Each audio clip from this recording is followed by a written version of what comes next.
By the end of today's episode, you'll know how to use your accent to get casting directors to lean in instead of tune out.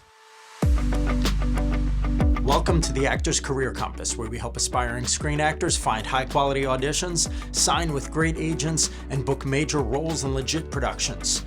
I'm your host, Martin Benson, and today I'm interviewing accent coach Lloyd Moss.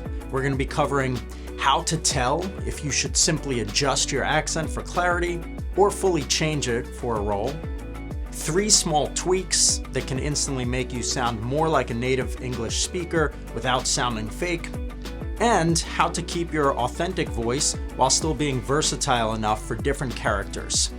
If you're watching this on YouTube, pause the video now for just a second and drop a comment guessing what do you think is the #1 most overlooked accent tip for actors.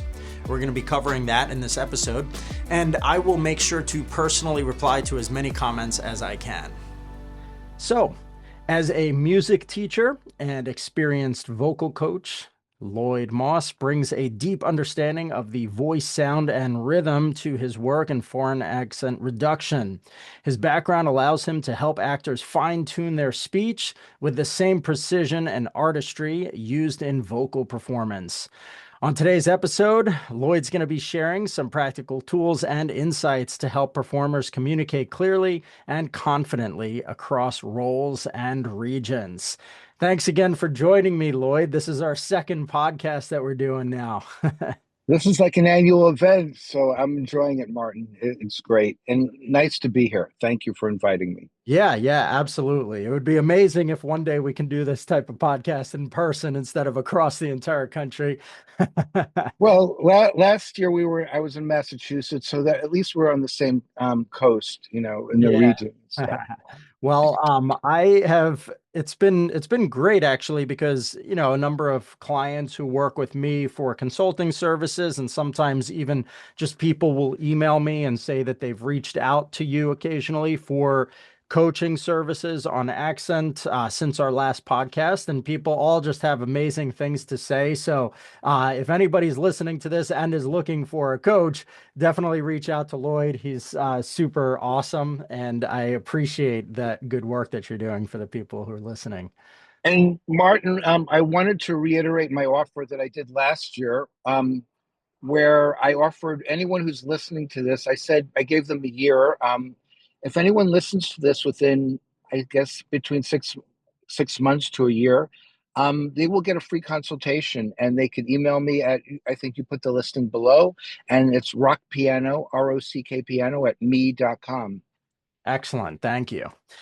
So let's dive right in because I have some questions for you. We're just going to chat a little bit about accent stuff today. So my first question is, how do actors know when to change their accent a little bit to just kind of sound more clear versus trying to lose their accent completely for a role?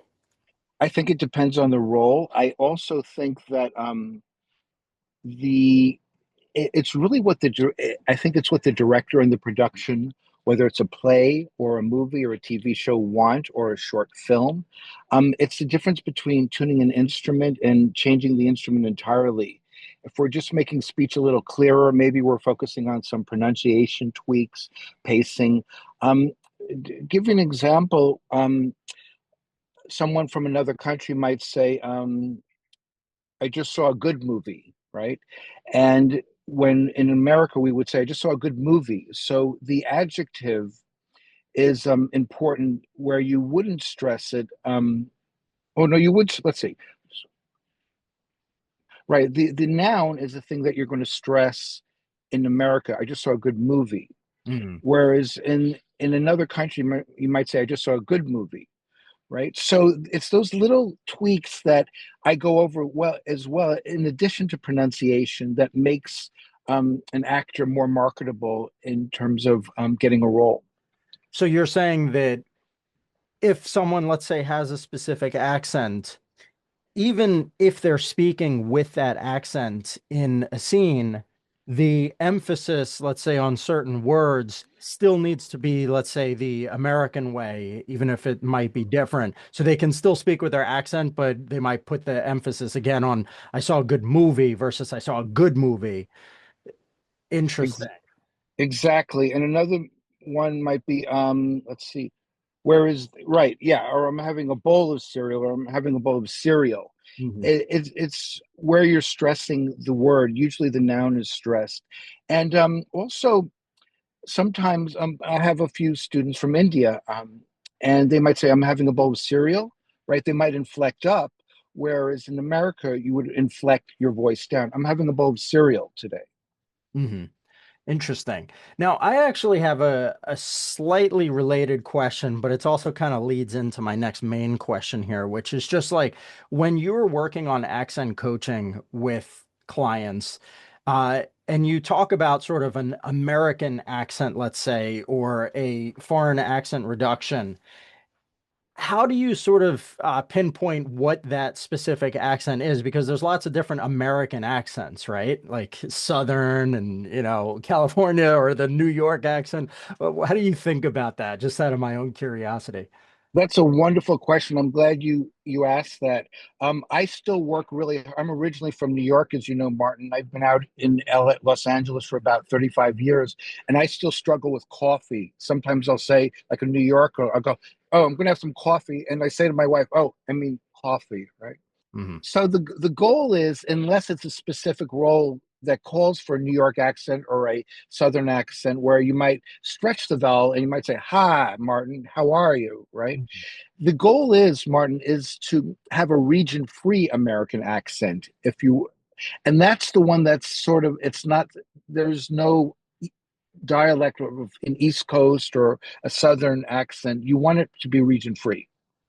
So then your services can be helpful to even people in the United States who already, let's say, speak English natively, but they just kind of want to remove certain things, like if they have kind of like a Southern accent or something, you're saying.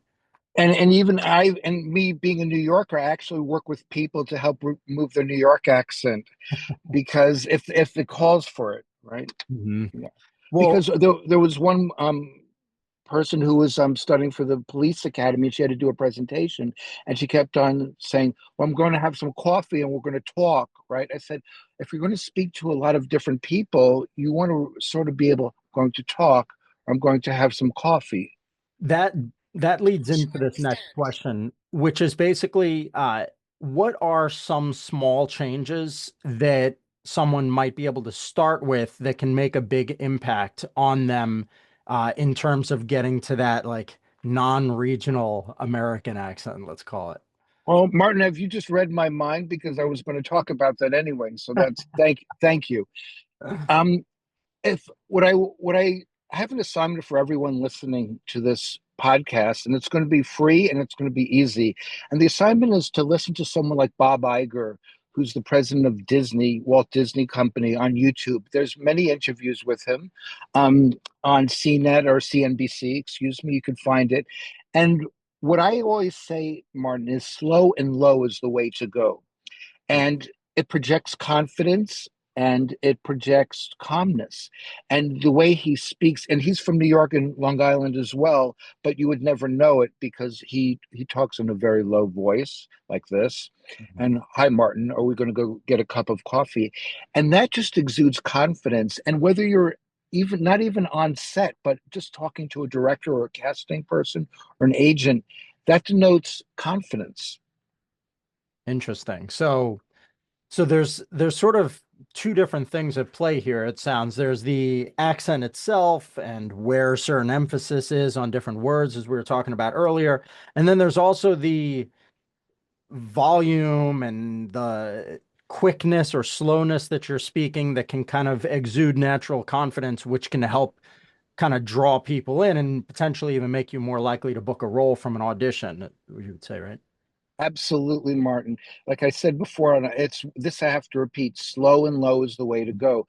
When two people who are born in America are talking, they might, and I'll make an, I might say, we might say, oh, you want to go get some pizza? Oh, I'll meet you there. Okay, great. I'll see you at 10 p.m. Right. But if someone is not from this country, they need to talk a little bit slower. And I've known that I've had that confirmed because I lecture to acting classes on accent reduction, and I know you lecture to actors as well. And the acting teacher corroborated what I was saying about how important it is for people to talk from another country to talk slower in English. Interesting. Now, how do you help people work on their accent with sort of without like feeling like they're losing a part of themselves or whatever? You know, it can kind of feel weird, let's say, if you're submitting for auditions and in every audition you kind of feel like, oh, I have to change my accent to get booked or whatever. How do you think about all of that? Well, look at it. I'd say look at it as a place of addition, not subtraction. You're not going to, I don't want the person to lose who they are. You'll always be able to use your accent with friends and family and your day-to-day life. It gives you another tool. And I'm sure you talk on this podcast. I know you have how competitive the acting industry is. And this gives you another tool in your wheelhouse, in your skill set to make you more marketable. Yeah. One thing that I actually recommend to a lot of actors is whether they can speak different languages or different accents or even singing, whatever special skills they have, it's actually beneficial. Obviously, you should write those skills into your resume under the special skills section, but also creating certain videos that demonstrate your ability to speak in these different ways so that this way people can see your, let's say, American accent. And then also an accent that you might have from a different country. And some people even can do many different accents. So you can kind of put them into special skills videos so that people can see and actually be impressed that you have the ability to do all that. Martin, you're so right because I'm going to tell everyone a quick story. This movie happened before you were born, but it was one of my favorites called Network with Peter Finch in 1977. You could rent it, look at it on Amazon Prime. And what happened was Peter Finch, the lead actor who won the Academy Award for the role, was British. And even at that level, Sidney Lumet didn't, who directed many fine movies, they didn't believe that he could do an American accent, and he did exactly what you said. He videotaped himself doing an American accent, and he got the role. Nice. Yeah, I mean, you could put anything on your resume, but if you don't have a video demonstrating it, people might not trust that you can actually do it well. So Absolutely. I want to ask now, because some people who are considering working on this, they might be wondering like, how long is this going to take? So how long does it usually take to start to see and hear like real progress in developing this American accent? And what kind of practice do you recommend that people do, let's say, in between sessions? Like if they're working with you, what do people do on their own, and how long does this typically take to actually, let's say, get to the level where they're probably going to be more likely to actually book a role? Right. And this there's a difference between getting to book a role and then having a region free American accent where you can fool myself or yourself. That's a different skill set. And that takes a lot longer. But I would say within 3 to 6 months, you could make real progress. What I, and what you, I'm glad you asked, you mentioned the fact of, about what people could do between sessions. And I have a saying, and is that your ear is your own best teacher. The most important thing you could do is record our, whether we work on a monologue that I work with an actor or just some paragraphs that I of text that I would give him or her. The most important thing is after the session is to say them back into your phone. You don't need a whole recording studio, and listen back objectively with your AirPods or with your headphones, and you'll be able to teach yourself and you'll be able to teach yourself and correct yourself more effectively when you listen back. It's one of the most important things. I equate it to brushing your teeth. If you brush your teeth every day, your teeth is going to be in one type of condition. If you just brush your teeth once a week, like, and then don't do it for the next 6 days, you're going to have a whole lot of problems. Yeah.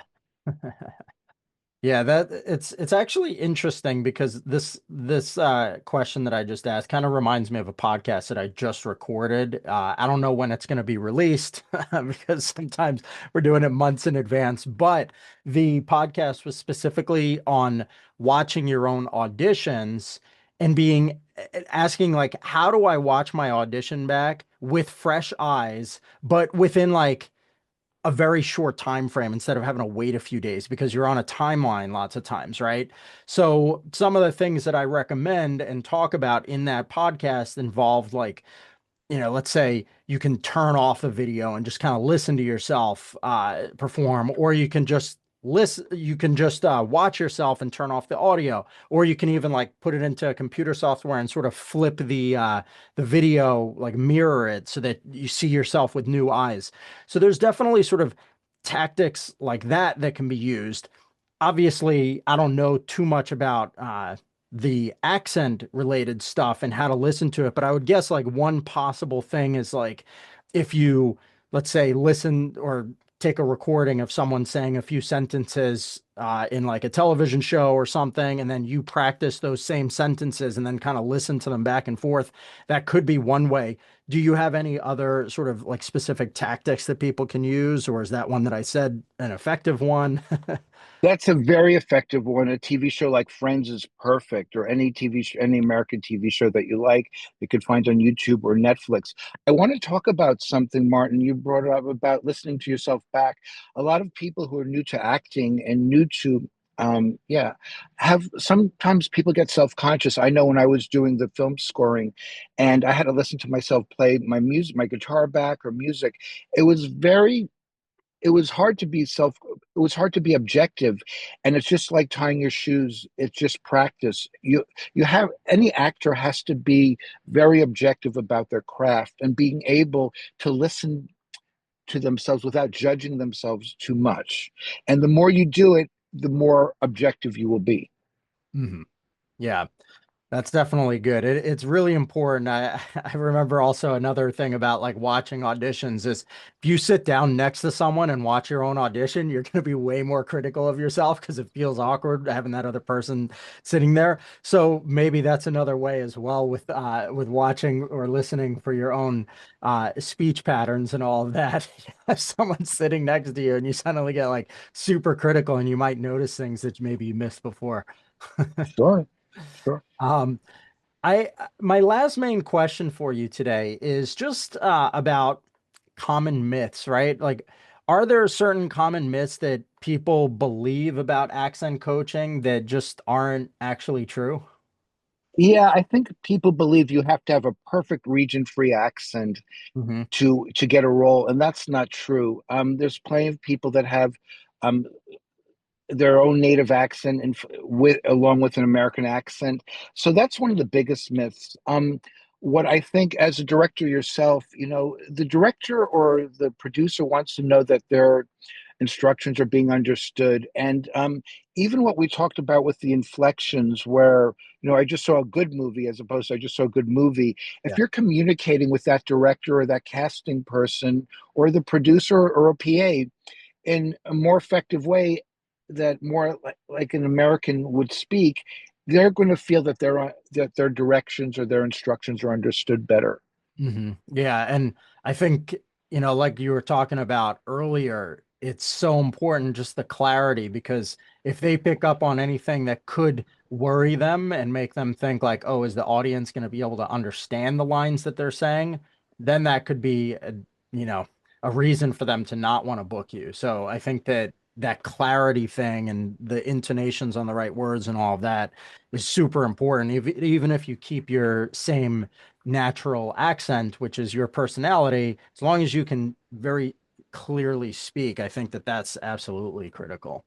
Absolutely. And I wanted to talk about one other thing. In terms of the way I teach via Zoom all over the world. And what's interesting is that it's as effective or more effective than in person because when you're on Zoom, there's two windows, yourself and the other person, and you could see yourself in real time pronouncing the vowels and the instructions I'm going to give in terms of mouth movement or mouth formation, in terms of a vowel or a consonant, you'll be able to see it in real time. And plus, I always give someone a video of our session. Nice. So that makes it easier as well for them to go over after the session. Yeah, I think that that is really, really important. I find the same when I'm doing coaching on certain acting technique stuff. It's so helpful, actually. I mean, I enjoy doing things in person. We all Sure. do, especially these Yeah. days. But the fact that you can watch it back and see what you're doing and be like, oh, okay, I totally understand that now is Right. really valuable. Right. Like to give you an example, I have someone from Russia, and they might say shoes as opposed to shoes, right? So I'm saying, okay, move your mouth like this. I'll literally have them like move their lips, or I'll have them put their hand underneath their Adam's apple to see which consonant or which part of the word is stressed. Mhm. So there's someone. It's interesting. There's someone from Russia, and she actually spent 3 or 4 years in the UK. So not only does she speak with a Russian accent, she has an inflection like someone British. So she goes, definitely, right? And it's getting the Lee sound, Lee, but it's also being more having a descending tone in your voice, definitely, as opposed to definitely, right? So there's all different types of things that are involved with accent reduction, and I like to, and I'm very, very thorough, and I love what I do. So Yeah, no, I just I'm curious. I mean, I think that we kind of briefly spoke about this, but I don't know, maybe people who are listening to this are just kind of curious anyway, like what got you into this and how did you get started with okay. it? It's I'll tell you a quick story from my dad, and then I'll tell you how I think I got into it. When I was young, my dad, we had one of my friends over for dinner, and his speech was garbled. And my dad said, Jeffrey, I don't understand a word you're saying. You need to speak clearly. Mhm. And my dad always was a stickler for phonetics. He never let us get away with, being lazy, like hello, right? And he also taught me about inflection. Like when I went to visit his showroom, and I was 7 years old, and I said, "Hi, Ruth, how are you?" And my dad said, "Lloyd, when you go in to meet someone, you don't say hi, Ruth. You say, Hi, Ruth, how are you?" And that's another thing. Getting back into my clients, a lot of people, especially from Eastern Europe, Russia in particular, they might say, Hi, Martin, how are you? Nice to meet you. And people, an American who doesn't know that person might think, Are you okay? We overdo the emotion when we greet people here. It's just, that's how it is. It's like, Hi, Martin, how are you? We expect inflection, even if we don't know the person. So that's the thing my dad taught me. In terms of how I got into it, I really felt that um, as a vocal teacher, being aware of the phonetics and the pronunciation of each word, and the resonance and the tone of the voice led me directly to accent reduction. I wasn't sure if I could do it, but it's it's unbelievable that I'm actually better at this than I am music teaching. And I've been teaching music for 30 years. It's just something I think that all my skill sets as a musician, my ear is very highly tuned to the written word and the sung. And I always say words are words, whether or not you speak them, you say them, or you sing them. Yeah. No, that's awesome. I really appreciate you sharing that story. It's always interesting to hear how people get into something and why Sure. they're so passionate about the work they do. So, Yeah, you mentioned earlier your email address, but if you don't mind sharing it again, we're going to also sure. include your contact information in the description below the video if you're watching on YouTube or on, the podcast episode if you're listening on like Spotify or iTunes. So, just share your contact info one more time for Okay. everybody who's Okay. It's rock piano, ROCK piano, no dashes, at me, M as in mother, E as in Edward.com. And if you want to send me an email and then we can talk further, I'm happy to send you my phone number to communicate on WhatsApp if you're not in the United States. awesome. Well, thank you so much for joining me today. This was amazing. Lots more tips that you shared, and I will definitely send people in the outro to this video who want to listen to the other interview that we did as well, so they can get even more amazing content from you. That's great. It would be a good companion, both of them, like bookends. Right. Well, thank you, Martin. Thank you, Martin, for having me. Well, thanks for listening. Now, if you want to dive even deeper on accent, I highly recommend checking out another interview I did with Lloyd, which is episode number 79. We cover even more tips that you can use to get more American speaking roles. Check it out again. It's episode number 79, and it's called How to Master the American Accent for More Auditions on the Actor's Career Compass. Thanks so much, and I'll see you soon.